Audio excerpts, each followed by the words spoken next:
আসসালামু আলাইকুম এভরিওয়ান। বাংলাদেশি প্রাণ কোম্পানি কোকা কোলা কোম্পানির সাথে বিজনেস করে। কি আপনি কি অবাক হয়ে গেছেন? একটু ওয়েট করেন, আপনাকে আমি প্রমাণ দিচ্ছি। আমরা যারা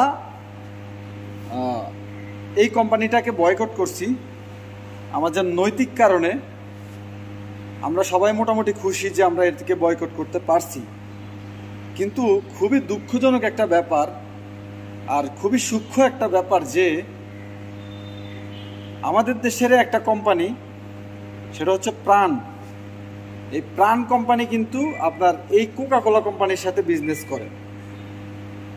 কি আপনি কি বিশ্বাস করতে পারছেন না? তো আমার হাতে যে বোতলটা দেখতে পাচ্ছেন, এই বোতলে যে আমার এই আঙুলটার উপরে আপনারা যদি একটু ভালোভাবে খেয়াল করে দেখেন, আমি ছবি অ্যাড করে দিব ভিডিওতে। এখানে লেখা আছে যে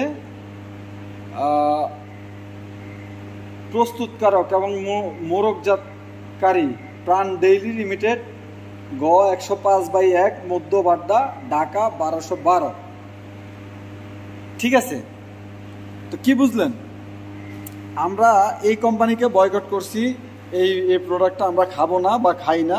এর সাথে আরও প্রোডাক্ট যেগুলো আছে স্পিরিট সহ, কিন্তু আমরা দেশীয় পণ্য যে খাই, এই দেশীয় পণ্যের মধ্যে কিন্তু প্রাণের অসংখ্য প্রোডাক্ট আছে, যেগুলো হচ্ছে প্রাণ মাঠা, প্রাণ ডেইরি মিল্ক ইত্যাদি ইত্যাদি অনেক কিছু আছে। আমার কথা হচ্ছে যে আমরা যেই কারণে এদেরকে বয়কট করা, দেশীয় পণ্য ক্রয় করা এবং দেশীয় পণ্য ব্যবহার করা, কিন্তু সেই দেশীয় পণ্য যদি এদেরকে প্রমোট করে বা এদের পণ্য প্রস্তুত করে বা মোড়কজাত করে, তাহলে তারা কি সমান অপরাধী না? প্রশ্ন রইল জাতির বিবেকের কাছে। আমি বলতে চাচ্ছি, যারা বাংলাদেশি কোম্পানি হয়েও এদের সাথে বিজনেস করে, আমরা এটার পাশাপাশি তাদের পণ্যকেও বয়কট করলাম আজকে থেকে। আমি ব্যক্তিগতভাবে, আপনারা করবেন কিনা আমি সেটা জানি না, তবে আমি তাদেরকে বয়কট করলাম। কারণ হচ্ছে তারা সরাসরি এর প্রস্তুতকারক, মানে ডিলার হিসেবে প্রস্তুতকারক এবং বাজারে মোড়কজাতকারী। কত সূক্ষ্ম একটা বিষয়। আপনারা যদি এই যে কোক, এটার গায়ের যেই লেখাগুলো আছে উপাদান, এরপরে আপনি পড়তে পড়তে একটা সময় এসে এইখানে পেয়ে যাবেন যে বাংলাদেশে এর ডিলারশিপ কারা।